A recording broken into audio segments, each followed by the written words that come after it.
Hi, everyone. Well, welcome. I know you already had an introduction, but in the industry that I like to call the future of transportation, the three people to my right are sort of the stars in a way. So I'm going to embarrass you all a little bit and just get people up to speed.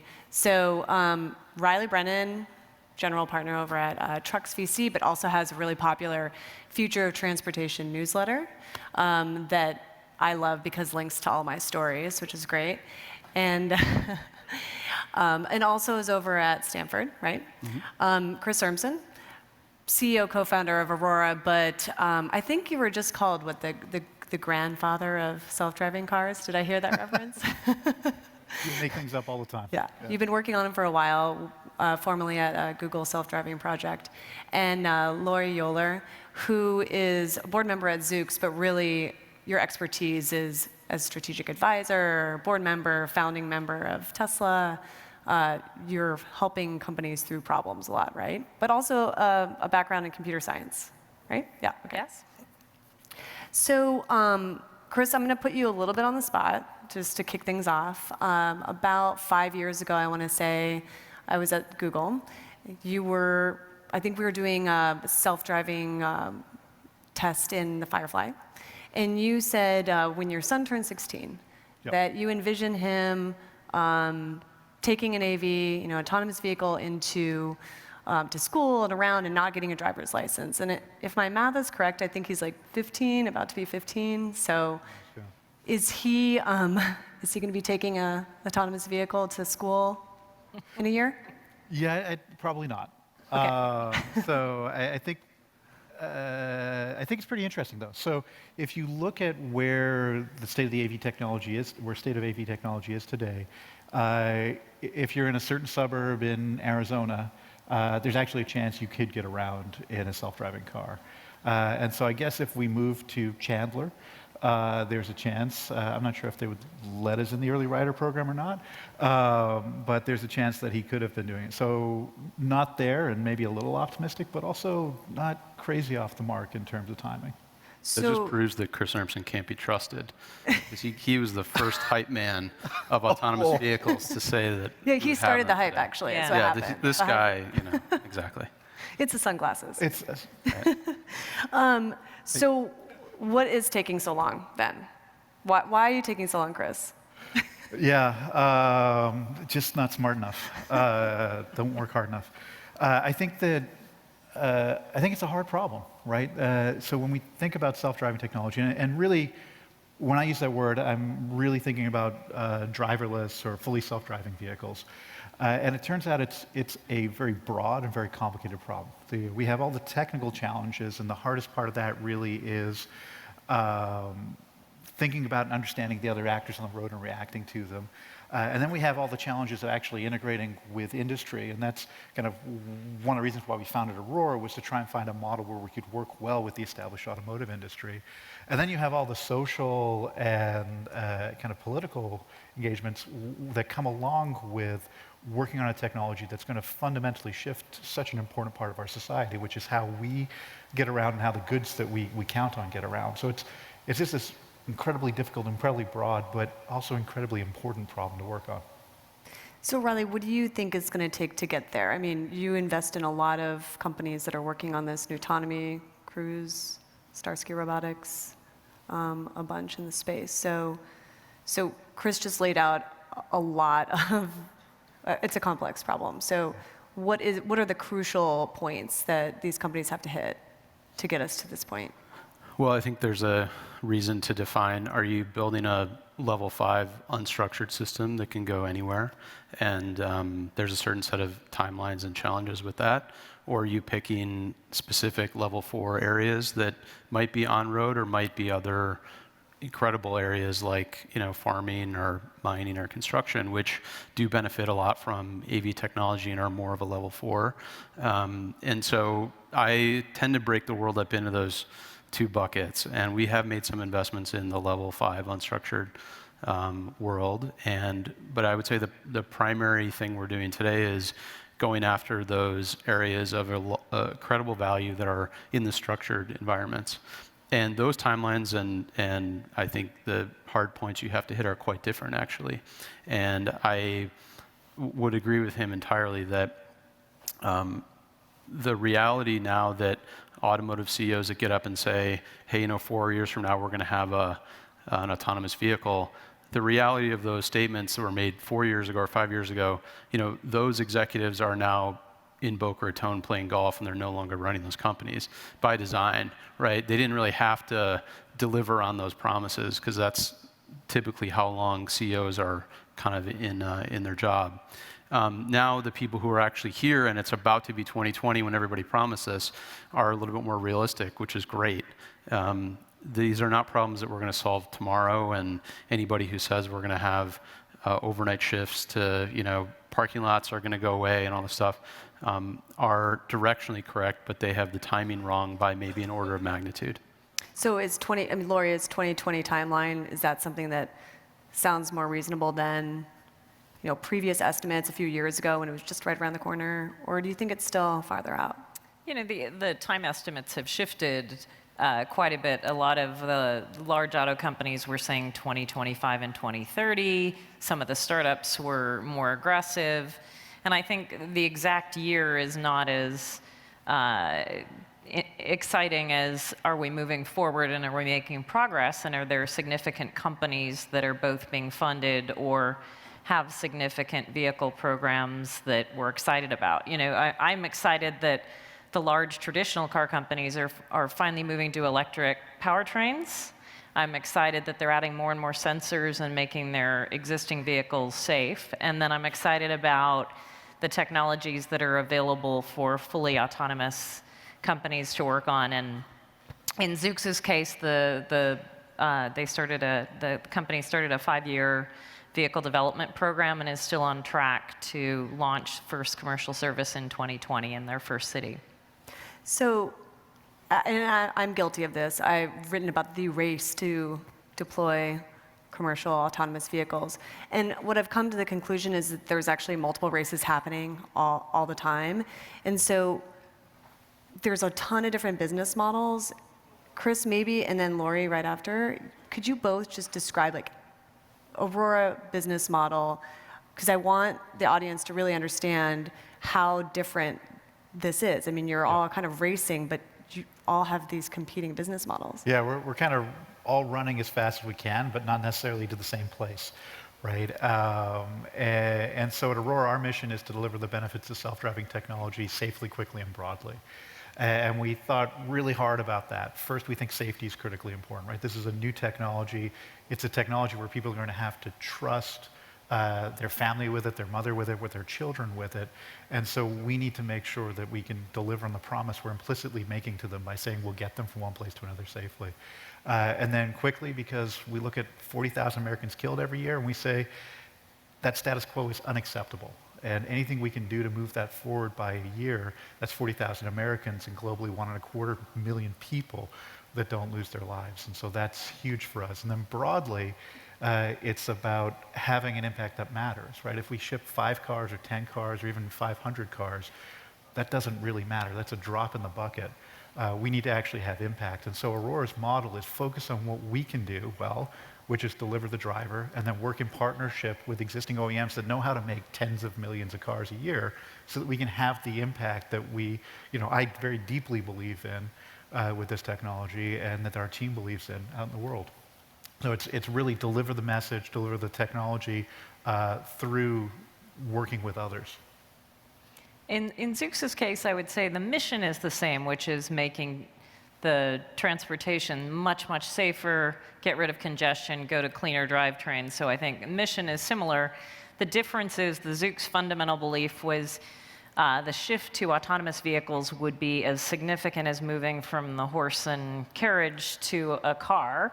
And so look at what really is needed to get around cities now looks more like a robot, and it has a very, very tight coupling and integration between the full autonomous software stack, a novel and unique fully integrated vehicle architecture that's designed for the autonomous software and the autonomous experience, coupled with a phenomenal user experience delivered via ride sharing and hopefully getting more people into one vehicle into a city to remove the congestion as well. So taking all three pieces, the entire software stack, the vehicle architecture, and the whole operations and user experience. So Reilly, what's the better approach, Zoox or Aurora? Well, we didn't invest in either of them, although we tried. So I can't really answer. Well, I would say the more interesting response to that is the fact that we have these different models is worth kind of calling out, because in the auto industry up until about 10 years ago, I mean, everybody ran the same playbook, used the same consultants. They still use the same consultants today, but same consultants, and product planning function really drove the creation of, hey, we should build an SUV about this size and this many seats, therefore engineering, please go and build it. And everybody did the same thing. And in this model, you have vast, huge sums of money going into these big companies with really different ideas of what the business should be, which is really, I think, pretty fascinating. I mean, in our portfolio of companies that are working on full autonomous driving systems, out of those 6 companies, you have 6 different visions of how the business should actually be created, which means, of course, that not all of them can be right, and is another proof point into why this is really early. And doesn't mean that those different points of view are wrong, but it's still really early on. And I think the best bet is bet on the team with the best people. And to sort of call out Chris, I view the people who were at the DARPA challenges a decade ago as kind of being the old masters who were in that oil painting representing the Continental Congress. Like, if you were in that, we took you from Godfather to 250 years old in a moment, but to me, those are the masters of the AV era, and there's plenty of room for new founders to come up. But the people who were running those challenges are now in significant positions in this AV industry, and those are some of the titans of this whole thing. And so one of the things that I actually find really exciting, so I think there are some amazing people that came out of the challenges and have grown up in this technology over the last 15 years. But I think one of the incredible things that's happening right now is the investment and the people that's building, right? And the new people that are coming in. There's been significant changes in the technology over the last 15 years. And new people are approaching this technology with new ideas based on cloud computing, based on deep learning, based on some of the accelerated sensors that are now available. And so at Aurora, we're trying to harvest some of us old folks who've been at it for a while and bring some of the new blood in. And I think the ecosystem is, I don't know how many, 50 companies or something that have licenses to test in California? 56, I think. 56? Yeah. Probably it was 50 on Monday. Yeah. Right? I think that's fantastic because, while not all of them will succeed, we're going to have a lot of experimentation. And then as the inevitable kind of crush happens, right, as we get into the valley of disillusionment, that experience will be there to kind of be pulled in and reconcentrated again into the companies, like Aurora and others that'll be around to really benefit from it. So it sort of seems like in your review, and I saw Laurie kind of nodding along, that failure is expected. So I wonder, 2 years from now, how many of these companies are going to still exist? And I'm not asking you to put a number, but I mean, are we going to see a big drop off in the number of autonomous vehicle companies that are currently competing, or do you see a different scenario where this ecosystem that you talk about, where new niche companies spring up as a result? Yeah, I think 2 years is pretty quick, right? I think if you take VC money and you use it thoughtfully, you might last longer than 2 years. But I think it's going to collapse down to a handful. Ultimately, I think it'll be a handful of companies globally. Maybe in 2 years, we've seen some thinning of the herd as people really get just how surprisingly hard the problem is. Right? We all kind of take for granted the fact that we can get in a car and drive it, and we kind of do it while also thinking about like the shopping list and that meeting we had earlier in the day and what we're going to watch on TV tonight. but it's really difficult, and people are starting to bump into the challenges of actually delivering the technology. So Laurie, is there room for a Zoox, an Aurora, a Nutonomy? The way Chris laid it out, there's going to be a few, several, but we're not talking dozens of players. The transportation industry is huge. It's a huge percentage of GDP in most countries. And so, first of all, there's a lot of geography to cover because every country and city needs transportation. And secondly, as Reilly talked about, it's all about the team. And so the teams that actually are diving into the deep learning, diving into the sensor fusion algorithms, understanding the technology, understanding the integration, it's not an infinite number of folks. So if a new sensor company is acquired by a large automotive OEM, is that a failure? They may not still be around, but they're helping an existing company. If a mining firm that is needing autonomous vehicles to go into the mine decides to acquire a software company, is that a failure? So I think it's hard to use the failure term. I think some of the companies are going to grow and scale. Zoox is already 550 employees and has raised $800 million in funding and is driving all over the Bay Area.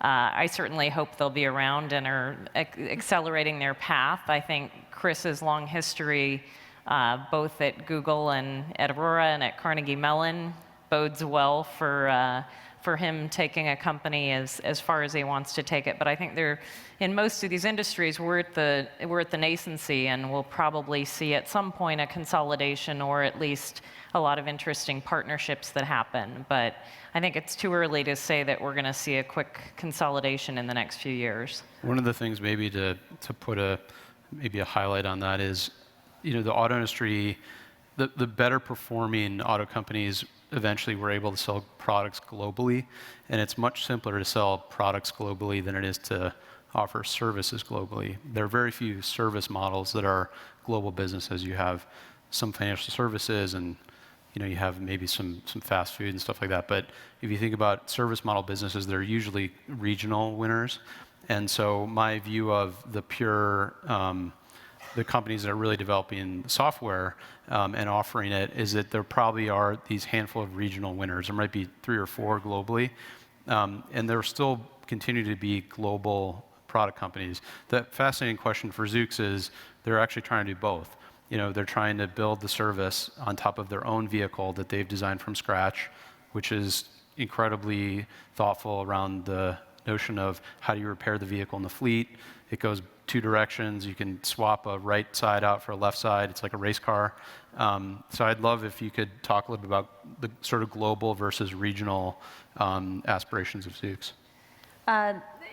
Certainly, the aspirations are to be a global player and to be able to replicate it. And the phenomenal thing is there's so many countries and cities around the world that are already having the conversation and saying, hey, I want to make my streets safer. I want to offer this incredible technology. I want to engage my engineers. I want to make my cities cleaner, safer, et cetera. And so you have countries such as Singapore that's been very engaged. You have China trying to move to EVs as quickly as possible. And you have many others who are looking at this. And Japan, of course, has been leading in robotics and has been very excited about what can happen in Japan with the older population to not have those drivers on the road. So I think it's definitely a global issue. I think the interesting thing with making the vehicles and the software and trying to offer the service is the economics are such that it's very compelling in just one city. And so unlike, I would say, a ride-sharing services model where you've got to scale very quickly to establish a brand that's accepted around the world, I think in Zoox's case, with a fully integrated vehicle and service, the rollout plan is city by city, and in cities where it is both welcomed and it makes economic sense is how they plan to roll out the service. So do you see, are you going to do it like a steady rollout or sort of pick 5 cities at once and I think you roll out city by city because this is, and in Zoox's case, the company really wants to be embraced by the city, wanted by the city, and the citizens have a regulatory framework that is very supportive know that there are consumers there that want to use the service, and make sure that it's a business success as well. I want to sneak in a question for Chris, but before we get there, you're known for really like helping companies through challenges, and we've talked a little bit about, how companies navigate and how do they increase their survival. But even with that experience, I mean, Zoox, for example, is down a CEO right now. Chris is unavailable, and I know. So what's the path for Zoox right now, and how does that apply to other companies, like increasing their chances of survival? Right? I think what we've seen, I've been in Silicon Valley for a long time in my career and been involved with lots of startups and invested in lots of companies.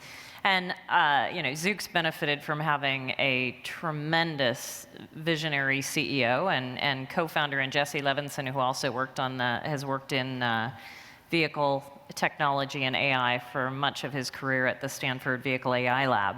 So Tim, incredible visionary founder, and I think in any company, the board has to take a look and say, is the visionary founder the best person to move into all of those future stages that a company goes through? And so, as Reilly was saying, CEO transitions happen in a lot of different companies, and I would say the Zoox board is handling it very well. Absolutely grateful for Tim for his vision, and the team is still following that same vision and same strategy that was laid out originally by the founders.